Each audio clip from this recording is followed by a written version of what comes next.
অধ্যাপক ইউনূসের বিদেশ সফর মানেই নতুন কোনো বিতর্ক। নোবেল বিজয়ীর বিদেশ সফরে, বিশেষ করে যুক্তরাষ্ট্র সফরে আপনারা পেতে পারেন নতুন সংজ্ঞা বা নতুন এমন কিছু যা নিয়ে জন্ম নিবে অপার বিস্ময়ের। গত বছর এমন দিনে তার সেই মাস্টার মাইন্ডকে পরিচয় করিয়ে বিশ্বব্যাপী বেশ সাড়া ফেলে দিয়েছিল। পরে তো তা নিয়ে সে কি লঙ্কা কাণ্ড। এবার নিউ ইয়র্কে গিয়ে দিলেন নতুন সংজ্ঞা, যেন তেন নয়, একেবারে তালেবানের সংজ্ঞা। অধ্যাপক ইউনূস মনে করেন তালেবান, যাদেরকে ইসলামী জঙ্গি গোষ্ঠী বলে সন্দেহ করা হয়, তাদের দাঁড়িয়ে থাকতে হয়। আবার তিনি এমন এক মঞ্চে তালেবানের এমন অদ্ভুত সংজ্ঞা দিলেন, যখন ওই মঞ্চে তিনি বিশ্ববাসীর সামনে পরিচয় করিয়ে দিলেন এনসিপি নেতা আখতার হোসেনকে, যিনি একেবারে শ্বশ্রুমণ্ডিত। আবার সেই অনুষ্ঠানের হোস্ট, এশিয়া সোসাইটির প্রেসিডেন্ট এবং সিও বর্ষিয়ান নারী কিয়াং হুয়া কাং এর সাথে হ্যান্ডশেক না করে নতুন বিতর্কের জন্ম দিয়েছেন এনসিপির এই নেতা।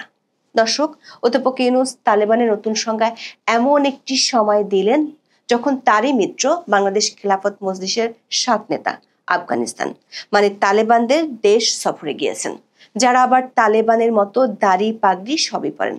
প্রশ্ন হলো, তালেবান নিয়ে অধ্যাপক ইউনূসের এই নতুন সংজ্ঞা তার এই নতুন মিত্ররা কি মেনে নিবে? বিস্তারিত জানতে চলুন যাওয়া যাক বিশ্লেষণে।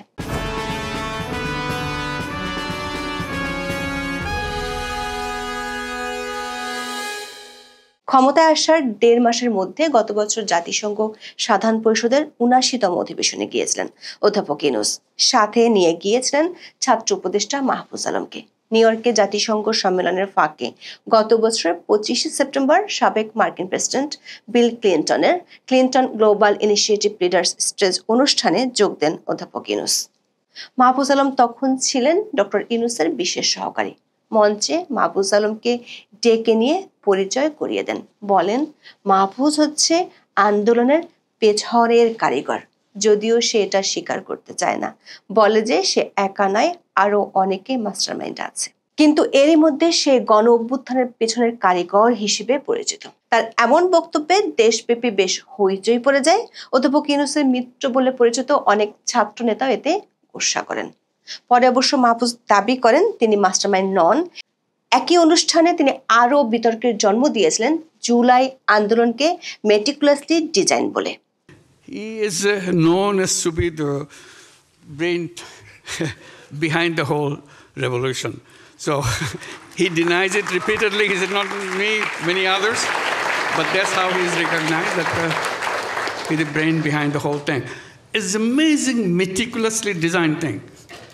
It's not just suddenly came, it's not like that. Very well designed. Even the leadership pattern, people don't know who the leaders. So you can't catch one and say, okay, it's over. It's not over. এবারে জাতিসংঘের সাধারণ পরিষদের 80তম সম্মেলনেও গিয়েছেন অধ্যাপক ইউনূস। সাথে নিয়ে গেছেন 104 জনের বিশাল লটবহর। এর মধ্যে আছেন এনসিপি সদস্য সচিব আখতার হোসেন ও সিনিয়র যুগ্ম সচিব তাসনিম জারা। কাকতালীয়ভাবে এবছরের 25শে সেপ্টেম্বর তাদেরকে নিয়ে একই ধরনের একটি অনুষ্ঠানে যোগ দেন ডক্টর মোহাম্মদ ইউনূস। অনুষ্ঠানটির আয়োজক এশিয়া সোসাইটি। এর প্রেসিডেন্ট এবং সিও হলেন কিয়াং হুয়া কাং। অনুষ্ঠানে প্রায় 58.5 মিনিট অধ্যাপক ইউনূস বক্তব্য দেন এবং বিভিন্ন প্রশ্নের উত্তর দেন। মিস কাং অনুষ্ঠানের এক পর্যায়ে অধ্যাপক ইউনূসের কাছে বাংলাদেশের রাজনৈতিক পরিবর্তনের প্রেক্ষিতে দক্ষিণ এশিয়ার আঞ্চলিক গতিশীলতা নিয়ে তার ভাবনা জানতে চান। উপস্থাপিকা বিশেষত সার্ক এবং আসিয়ান প্রসঙ্গে জোর দেন। এটির উত্তর দিতে গিয়ে অধ্যাপক ইউনূস সার্ক ও আসিয়ানের বিষয়ে কথা বলেন, তুলে ধরেন ভারতের সাথে সম্পর্কের দূরত্বের কথা। বরাবরের মতোই ভারতের কড়া সমালোচনা করতে ছাড় দেননি তিনি। অধ্যাপক ইউনূসের ধারণা, ভারতের সাথে বাংলাদেশের এখন যে সমস্যা চলছে সেটির কারণ হলো বাংলাদেশের ছাত্ররা গত বছর জুলাই আগস্টে যে আন্দোলন করেছে সেটি ভারত পছন্দ করেনি। আগের মতোই তিনি এ প্রসঙ্গে বাংলাদেশের সাবেক প্রধানমন্ত্রী শেখ হাসিনার কথা টেনে আনেন। বলেন ভারত শেখ হাসিনাকে আশ্রয় দেওয়ার কারণে ভারত ও বাংলাদেশের মধ্যে প্রচুর উত্তেজনার সৃষ্টি হয়েছে। অধ্যাপক ইউনূস ভারতীয় মিডিয়াকে দায়ী করেন ভুয়া খবর প্রচারের জন্য। বলেন ভারতীয় মিডিয়া সব ধরনের প্রচারণা চালাচ্ছে। তার মতে ভারতীয় মিডিয়া বাংলাদেশের জুলাই আন্দোলনকে দেখছে ইসলামী আন্দোলন হিসেবে, আর যারা জুলাই আন্দোলন করছিল তারা হলো তালেবান, যারা বাংলাদেশকে দখল করেছে। অধ্যাপক ইউনূস এই সময় দাবি করেন ভারতীয় মিডিয়া তাকেও তালেবান বানিয়ে দিয়েছে, যদিও তার দাড়ি নেই। এ সময় বেশ হাস্যরসের সৃষ্টি হয়, কারণ অধ্যাপক ইউনূস বেশ মজা করে বুঝিয়ে দিচ্ছিলেন তালেবানদের দাড়ি থাকতে হয়, যেটি তিনি বাড়িতে রেখে এসেছেন। দর্শক, একটু শুনে আসি অধ্যাপক ইউনূস কি বলেছেন। They even say I'm a Taliban too. So I'm a Taliban. I don't have the beard, I just left it home. So, but they go and make this propaganda all the time. So I have to show my face. Look, this is the guy, the chief Taliban here. So this is how it works. দর্শক, দাড়ি থাকলে তালেবান হয়ে যাবে এমন অদ্ভুত সংজ্ঞা অধ্যাপক ইউনূস কোথায় পেয়েছেন তা আমাদের জানা নেই। আন্তর্জাতিক বিভিন্ন জার্নালে প্রকাশিত নিবন্ধ যদি আপনারা ঘাঁটেন তাহলে দেখবেন তালিবান বা তালেবান বলতে সাধারণত আফগানিস্তানের একটি ইসলামপন্থী রাজনৈতিক ও সামরিক গোষ্ঠীকে বোঝানো হয়। দর্শক, অধ্যাপক ইউনূস তালেবানের এই অভিনব সংজ্ঞা দেওয়ার মিনিট 10 আগে ওই মঞ্চে পরিচয় করিয়ে দেন তার দুই সফর সঙ্গীকে। এই দুজন হলেন এনসিপি সদস্য সচিব আক্তার হোসেন এবং সিনিয়র যুগ্ম সদস্য সচিব তাসনিম জারা। সামাজিক মাধ্যমে অনেকে প্রশ্ন তুলেছেন, অধ্যাপক ইউনূস তালেবানের যে সংজ্ঞা দিয়েছেন সেটি সত্যি হলে তারই সফর সঙ্গী কি একই গোষ্ঠীর লোক? তবে অধ্যাপক ইউনূসের সংজ্ঞার চেয়ে বেশি আলোচিত হচ্ছে আক্তার হোসেনের একটি আচরণ। পরিচয় করিয়ে দেওয়ার জন্য যখন মঞ্চে ডাকা হলো, আক্তার হোসেন প্রথমে অধ্যাপক ইউনূসের সাথে হ্যান্ডশেক করেন। তারপর উপস্থাপিকা ক্যাং হোয়াকেং হাত বাড়িয়ে দিলে আক্তার হোসেন হ্যান্ডশেক করতে অনীহা জানায়, এর বদলে সম্ভাষণ জানায়, যেটি সাধারণত তালেবান ও কট্টর ইসলামী নেতারা করে থাকেন। তালেবান নেতারা নারীদের সাথে হ্যান্ডশেক করেন না। অনেকেই সামাজিক মাধ্যমে বলছেন জনাব আক্তারের এমন আচরণে এনসিপির মতাদর্শ পরিষ্কার হয়ে গেছে, যদিও তাসনিম জারা অধ্যাপক ইউনূসের সাথে হ্যান্ডশেক করেছেন।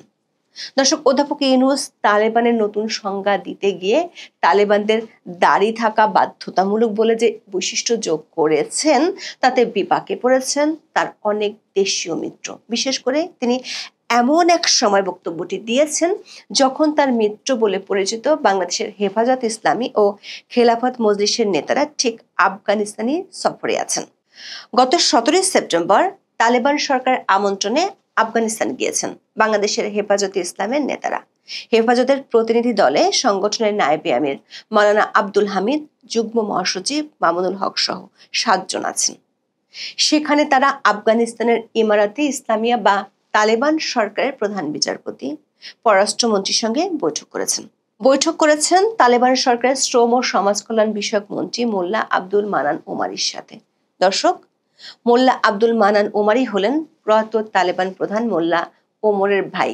প্রশ্ন হলো, অধ্যাপক ইউনূসের এই সংজ্ঞা দেখে তার ইসলামপন্থী মিত্ররা কি বলবেন সেটি সত্যি ভাববার বিষয়। কারণ অধ্যাপক ইউনূসের ইসলামপন্থী মিত্রদের অনেকে 2012-13 সালে তার বিচার চেয়েছিল। 2012 সালে আফ্রিকার দেশ উগান্ডার সরকার সমকামিতাকে উৎসাহ দেওয়ার অভিযোগ তুলে 38টি মানবাধিকার সংগঠনকে নিষিদ্ধ করেছিল। তখন ওই পদক্ষেপের বিরোধিতা করে বিবৃতি দিয়েছিলেন ডক্টর ইউনূস সহ 4 নোবেল বিজয়ী। এরপর বাংলাদেশের কিছু ইসলামপন্থী নেতা অধ্যাপক ইউনূসকে গ্রেপ্তারের দাবি জানিয়েছিল। তারা ইউনূস সেন্টার ঘেরার হুমকিও দিয়েছিল। তবে গত বছরের 5 আগস্টের পর বাংলাদেশে ফাঁসির দণ্ডপ্রাপ্ত অনেক জঙ্গি জেল থেকে পালিয়ে গেছে। এমনকি গত 1 বছরে 350 জঙ্গি জামিনে মুক্ত হয়েছে।